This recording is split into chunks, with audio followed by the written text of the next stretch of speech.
என்னங்க, ஸ்கூல்ல இருந்து ஃபோன் பண்ணாங்க. ஃபீஸ் கட்டலன்னா குழந்தைய ஸ்கூலுக்கு அனுப்ப வேணாம்னு சொல்லிட்டாங்க. எப்படியாவது பணத்தை கொஞ்சம் அரேஞ்ச் பண்ணுங்களேன். சாப்பிடும் போது அதான் சொல்லுவியா? ஒரு மனுஷன் இனிமே சாப்பிட கூட முடியாதா? இப்ப எதுக்கு கத்துறீங்க? அப்புறம் எதுக்கு ஏன் கூட அன்னைக்கே தலையில தண்ணி ஊத்தி நிலத்துல படுத்து உருண்டு இருக்கணும், இல்லனா நைட் ஷோக்கு போயிருந்திருக்கணும். அப்ப விட்டுட்டு இப்ப எல்லாத்தையும் பண்ணிட்டு நீங்க தானே எங்க அப்பா, நீங்க தானே அவளுக்கு எல்லாம் பண்ணி ஆகணும். இங்க பாரு, நான் அன்னைக்கே சொன்னேன், நீ தான் தேவையில்லாம அந்த வீட்டுல இருக்கு இந்த வீட்டுல இருக்குன்னு சோஃபா ஃப்ரிட்ஜ் வாஷிங் மிஷின் இஎம்ஐல வாங்கி போட்டு வச்சிருக்க. அதுக்கே இஎம்ஐ கட்ட முடியாம ஓடிட்டு இருக்கேன்டி. கடன்காரன் வந்து எப்ப தூக்கிட்டு போவானே தெரியல. தெருவுல தான் நிக்க போறோம் ஒரு நாள். நான் புள்ளைய படிக்க வைக்க வேணாம்லாம் சொல்ல, ஆனா மத்தவங்க பாப்பன்னு சொல்லி போய் கான்வென்ட்ல சேர்த்திருக்க. இப்ப யார் ஃபீஸ் கட்ட முடியாம உட்கார்ந்து இருக்கிறது? என் குழந்தைய நல்லபடியா படிக்க வைக்கணும்னு நினைச்சது தப்பா? நீ படிக்க வைக்கணும்னு நினைச்சது தப்பு இல்ல. ஏன் கவர்மெண்ட் ஸ்கூல்ல படிக்கிற பிள்ளைங்கலாம் நல்லா படிச்சு பெரிய ஆளா வரலையா? கவர்மெண்ட் ஸ்கூல்ல படிச்சா தப்புன்னு நான் சொல்லலைங்க. நம்ம பட்ட கஷ்டம் அவ படக்கூடாதுல்ல. 4 பேருக்கு முன்னாடி தலை நிமிர்ந்து நம்ம வாழணும்ல. எனக்கும் புரியுது, மாசம் பிறந்தா வாடகை, பால் காசு, கரண்ட் பில்லு, போதாததுக்கு இந்த இஎம்ஐ, இது எனக்கு புரியாம இல்லைங்க. ஆனா குழந்தை விஷயம்னு வந்துட்டா என்னால அதுல அட்ஜஸ்ட் பண்ண முடியாதுங்க. ஏதோ கோவத்துல கத்திட்டேன். ஆனா உண்மையாலுமே என் கையில காசு இல்லடி. போன மாசம் சம்பளமே இன்னும் முழுசா எனக்கு வரல. பத்தாவதுக்கு ஆபீஸ்ல அவ்வளோ டென்ஷன் இருக்கு. சரி விடுங்க, இப்போ கோவப்பட்டு என்ன பிரயோஜனம்? நாளைக்கு காலையில பேங்க்ல அடக்க வைக்க வேண்டிய நகையில அந்த ரிங் ஒண்ணு இருக்குல்ல, அதை பேசாம வித்துடலாம். அதை வித்து கூட நம்ம ஸ்கூல் ஃபீஸ் கட்டிடலாம். அதுக்கப்புறம் வர செலவு அப்புறமா பாத்துக்கலாம். இல்லம்மா, வேணாம் விடு. என் ஃப்ரெண்ட்ஸ்கிட்ட கேட்டு எதாவது அரேஞ்ச் பண்றேன், ஃபீஸ் கட்டிடலாம். நீ உன் நகையெல்லாம் வைக்க வேணாம். சொன்னா எனக்கே அசிங்கமா தான் இருக்கு. நமக்கு இருக்கிறதே ஒருத்தி தாங்க. இவளுக்காக 2 பேரும் நம்ம கஷ்டப்படணும்ல. சரி, முதல்ல நீங்க நிம்மதியா சாப்பிடுங்க. நான் சூடா தோசை இன்னொன்னு எடுத்துட்டு வரேன்.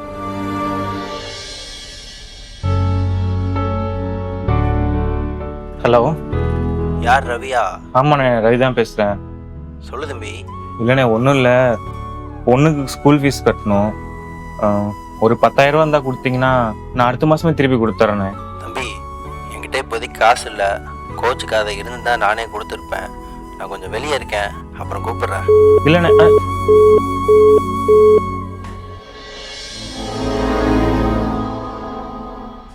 ஹலோ சார், நான் ரவி பேசுகிறேன். கொஞ்சம் அர்ஜென்ட். நான் இப்போ கொஞ்சம் வேலையாக இருக்கேன்.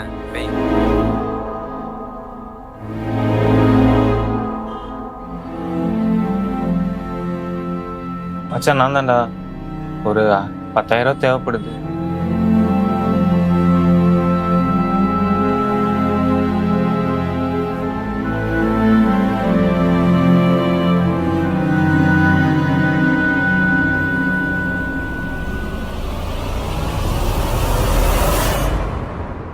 அண்ணே.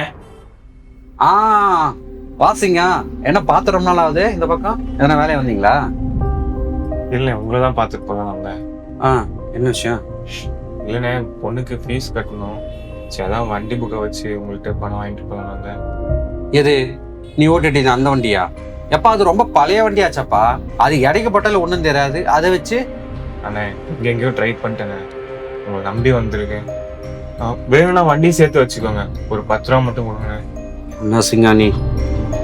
ஸ்கூல் ஃபீஸ் கட்டணும் குழந்தைன்ற. சரி, 10 ரூபாலாம் முடியாது. ஏதோ உனக்காக 5 ரூபா தரேன். ஆனால் அதே பழைய இன்ட்ரெஸ்ட் தான். சரியா? சரி, ஓகே. நான் சரிப்பா. ஆனால் இன்ட்ரெஸ்ட் கரெக்டாக வர மாதிரி பார்த்துக்க. அண்ணா ஃபோன் பண்ணுற மாதிரி வச்சுக்கூடாது. சரி, வண்டியை பார்க்கிங் விட்டு போயிரு.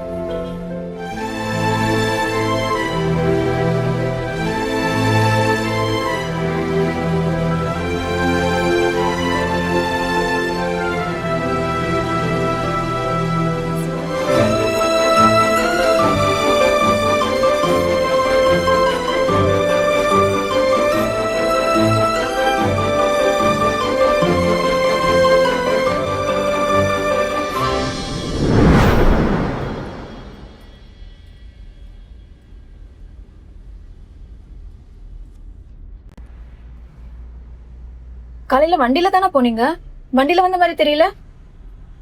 பாப்பாக்கு ஃபீஸ் கட்டணும்னு சொன்னேன்ல, அதான் வண்டியை அடகு வச்சிட்டேன்.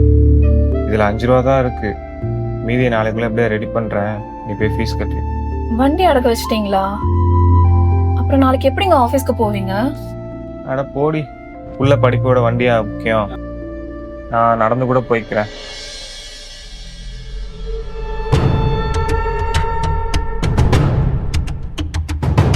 அம்மா என்னாச்சு, ஏன் இப்படி அழுதுட்டு வந்து நிக்கிற? எனக்கு அந்த வீட்ல நிம்மதியே இல்லைண்ணா. அந்த வீட்ல இருக்கவங்க எல்லாரும் சேர்ந்து என்னை ஒரு வேலை கூட நிம்மதியா இருக்க விட மாட்டேங்கிறாங்க.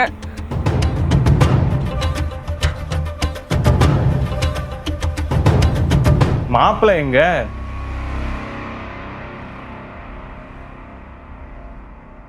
ஹேமா, இந்த தண்ணி குடி. அவங்க அக்கா என்ன சொன்னாலும் தலையாட்டிக்கிட்டு இருக்காங்க. மாசம் பிறந்தா போதும் அவங்க வீட்டுக்காரங்க வாங்குற personal loan, EMI, car loan எல்லாத்துக்கும் என் மாச சம்பளத்தை தான் கொடுத்துக்கிட்டு இருக்கேன். எனக்குன்னு ஒரு சின்ன பொருள் வாங்குறதுக்கு அங்க உரிமையே இல்லை. எல்லாத்துக்கும் கணக்கு கேட்டுக்கிட்டு இருக்காங்க. இன்னைக்கு நான் எல்லா விஷயத்துக்கும் கேட்க போய் அவ்வளோ பிரச்சனை பண்றாங்க. அவர் எனக்கு சப்போர்ட் பண்ணலன்னா கூட பரவாயில்ல, அவங்க அக்கா பேச்சு கேட்டு என்னை வீட்டு விட்டு வெளியே துரத்திட்டாங்க. அதுக்காக இப்படி பெட்டி தூக்கிட்டு வந்துருதா ஹேமா? என்ன ஹேமா இது? 4 பேர் 4 விதமா நினைக்க மாட்டாங்களா? குடும்பம்னா பிரச்சனை இருக்க தானே செய்யும், நம்ம தானே சகிச்சுக்கிட்டு போகணும். என்ன நீங்களும் இப்படி பேசுறீங்க? என் வாழ்க்கையே சலிச்சு போய் தான் இப்படி இருக்கு. நீங்களும் இப்படி பேசி என்னை கஷ்டப்படுத்தாதீங்க. அந்த வீட்டில் எனக்கு கொஞ்சம் கூட மரியாதையே இல்லை. இனிமே நாங்க போகவே மாட்டேன். எல்லாம் ஏன் என் தடையில வந்து விடியுது? அம்மா, நானே பிள்ளைக்கு பணம் கட்ட முடியாம வண்டி அடகு வச்சுட்டு வந்து உட்காந்துருக்கேன். இந்த நிலைமையில நீ வந்து இப்படி உட்காந்துருக்க, நான் என்னதான் பண்றது? மன்னிச்சிருங்கண்ணே. ஆல்ரெடி நீங்களே இப்படி கஷ்டத்துல இருக்கீங்கன்றது தெரியாம நான் உங்களுக்கு பாரமா வந்துட்டேன். நான் கிளம்புறேன். என்னங்க பேசுறீங்க? அவளே அவ கஷ்டம் தாங்க முடியாம நம்மளை தேடி வந்திருக்கா. அவளை போய் நீ எங்கேயும் போக வேணாம், நீ போய் ஃப்ரெஷ் ஆகு, உனக்கு சாப்பாடு எடுத்து வைக்கிறேன்.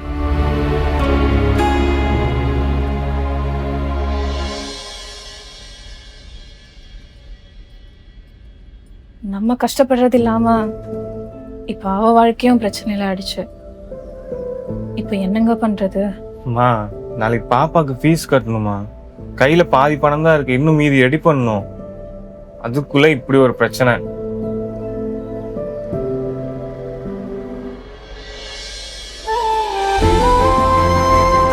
நான் தான் சொன்னேன் இல்லைங்க, இந்த மோதிரத்தை வச்சு பாப்பாவோட ஃபீஸ் கட்டிடுங்க, அதுக்கப்புறம் வர பிரச்சனையை நம்ம பார்த்துக்கலாம். நீங்க எதுவும் மனசுல எதுவும் போட்டு குழப்பிக்காதீங்க.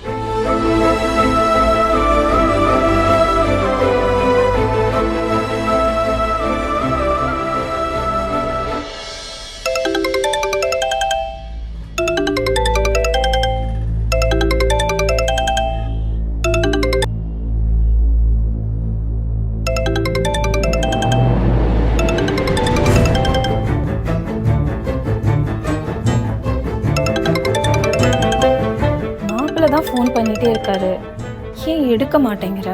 நைட் ஆக போகுதுல, அவர் கூட ஒரு துணை வேணும், அதனாலதான் கூப்பிடுறாரு. இதே நான் கிளம்பி போயிட்டேன்னு வச்சுக்கோங்க, ஒரு 2 நாள் என் கூட சந்தோஷமா இருப்பாரு, அதுக்கப்புறம் மறுபடியும் என் கூட சண்டை தானே போட போறாரு. இதுக்கெல்லாம் ஒரு முடிவு கட்டாம நான் போறதா இல்ல.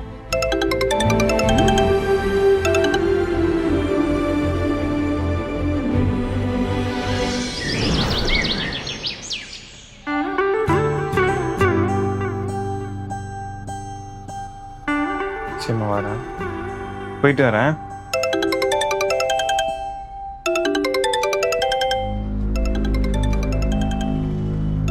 மாப்பிள்ள தானம்மா கூப்பிடுறாரு, எடுத்து பேசு. அவர்கிட்ட பேசுறதா இல்லண்ணா, நீங்களே பேசிருங்க. என்னை கூட்டிட்டு வர்றதை பத்தி பேசினார்னா நான் வரமாட்டேன்னு சொல்லிருங்க.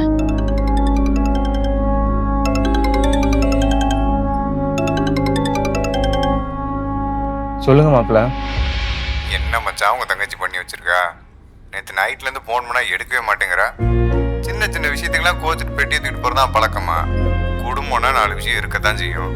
மாப்பிள்ள, அவ கோச்சிட்டுலாம் வரல, கஷ்டப்பட்டுட்டு தான் வந்திருக்கா. அவளோட சம்பளத்துல இருந்தே அவளுக்கு ட்ரெஸ் வாங்க கூட அவளுக்கு உரிமை இல்லைன்னா அப்ப அங்க என்ன மரியாதை அவளுக்கு? மச்சான், எங்க அம்மா பர்சனல் லோன் வாங்குனது எங்க குடும்ப விஷயத்துக்காக தான். ஏன் அதுக்கு அவ ஹெல்ப் பண்ணக்கூடாதா? நீங்க அவளுக்கு சப்போர்ட் பண்ணி பேசாதீங்க. என்ன பண்ணுவீங்களோ தெரியாது. சாயங்காலத்துக்குள்ள வீட்டுக்கு வரலனா அப்புறம் வந்து வீட்டு பக்கமே வர தேவையில்ல. வாங்கி போனேன். என்னங்க மாப்பிள்ளை இப்படி பேசுறாரு? இப்படி போனா பிரச்சனை பெருசாயிட்டே போகும் போலயே. அவன் என்ன என் தங்கச்சி மிரட்டுறது? அவன் என்ன யாருல அனாதையா? இங்க பாரு, நீ எங்கேயும் போவ, நான் இங்கே இரு. இதுக்கு ஒரு தீர்வு கிடைக்கிறதுக்கு நான் உன்னை எங்கேயும் அனுப்புறதா இல்லை. என் வாழ்க்கையே போயிடும் போல இருக்கு. வேற பாப்பாவுக்கு ஃபீஸ் கட்ட முடியாத நிலைமையில இருக்கா. இந்த நேரத்துலயே நான் உனக்கு பாரமா இருக்கேன்ல. இன்னைக்கு நான் ஆஃபீஸ் லீவ் போடுறேன். என்னன்னாலும் நேரில் போய் பேசிட்டு வந்து அப்போதான் இதுக்கு ஒரு தீர்வு கிடைக்கும். வா.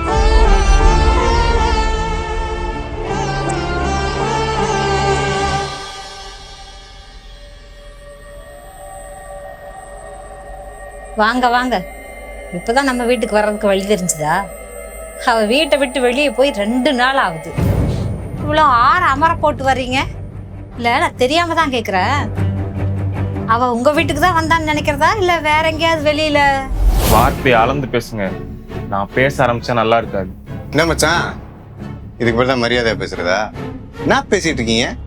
நான் பேச ஆரம்பிச்சேன்னு வைங்க, நீங்க உங்க தொங்கச்சி எல்லாரோட மாதிரியே சேர்த்து கட்டு போயிரும். பரவாயில்லையா? இதோ நிக்கிறாள் சான்சி ராணி, உங்க தங்கச்சி வீட்டை விட்டு போய் 2 ராத்திரி ஆகுது. என்ன நினைச்சிட்டு இருக்கீங்க? என் அக்கா பேசினால தப்பே இல்லை, எல்லாமே சரிதான். யார் குடும்பத்துல தான் பிரச்சனை இல்லை.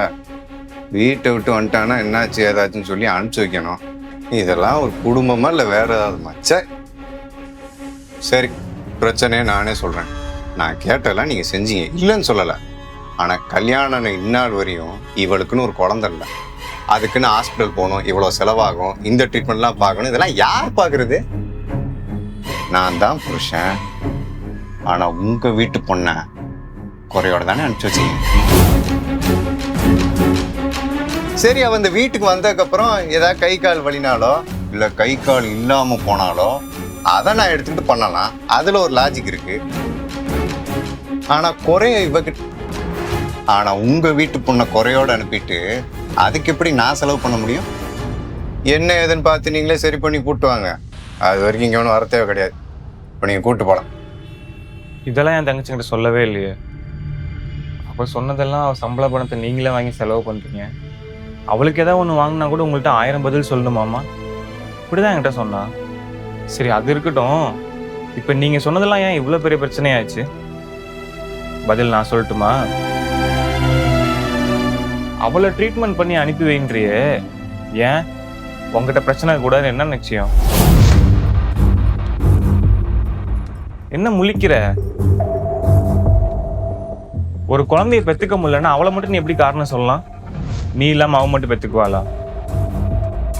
இப்போ உங்ககிட்டயும் குறை இருக்க வாய்ப்பு இருக்குல்ல, அதை நீ செக் பண்ணியா? சரி வாங்க, 2 பேரும் இருக்கிறதுல பெரிய ஹாஸ்பிட்டலா கூப்பிட்டு போறேன். ஒரே டெஸ்ட். என் தங்கச்சி மேலதான் தப்புனா என் தலையை அடமானம் வச்சா நான் சரி பண்றேன். உன் மேல தப்புனா என்ன பண்ணலாம்? டேய், நீ எல்லாம் பேண்ட் சட்டை போட்டு சுத்துறதுனால ஆம்பளை கிடையாது. உனக்குள்ள இருக்க வேண்டியதெல்லாம் சரியா இருக்கணும். அது நல்லா வேலை பார்க்கணும், அப்பதான் ஆம்பளை. எங்கிட்டயே பேரம் பேசுறல்ல?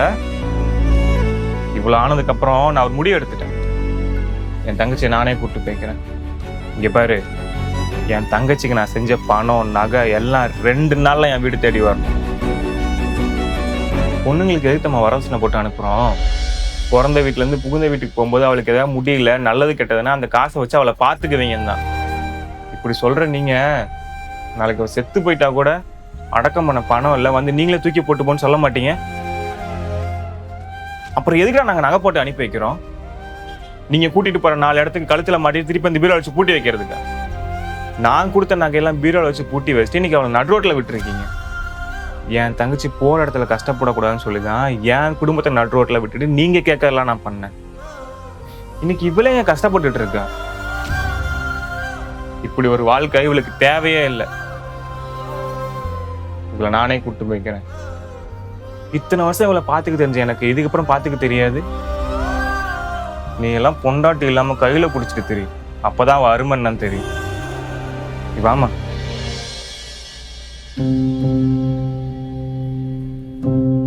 டேய் கைய விடுறா.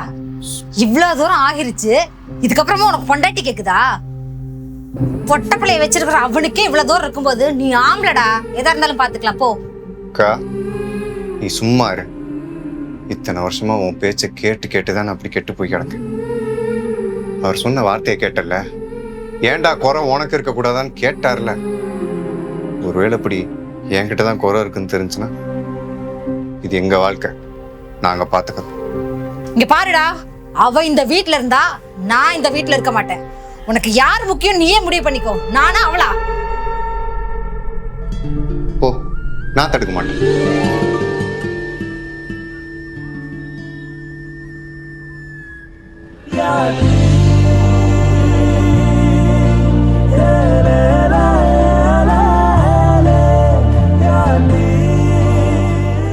மன்னிச்சிருங்க மச்சான், என் அக்கா பேச்சை கேட்டு இத்தனை நாளா ரொம்ப ஆடிட்டேன். நீங்க சொன்னதுக்கு அப்புறம் தான் எனக்கே யோசனை வருது. ஒருவேளை எனக்கு குறை இருந்தா, எங்களுக்குள்ள என்ன குறை இருந்தாலும், ஒருவேளை எங்களுக்கு குழந்தைய பிறக்காம போனாலும், உங்க தங்கச்சிய இல்ல என் பொண்டாட்டிய கடைசியும் கண்கலங்க நான் பார்த்து காமிச்சேன். பார்த்து பத்திரமா போயிட்டு வாங்க. என் பொண்டாட்டிய கடைசி வரையும் கண் கலங்காம நான் பார்த்துப்பேன்.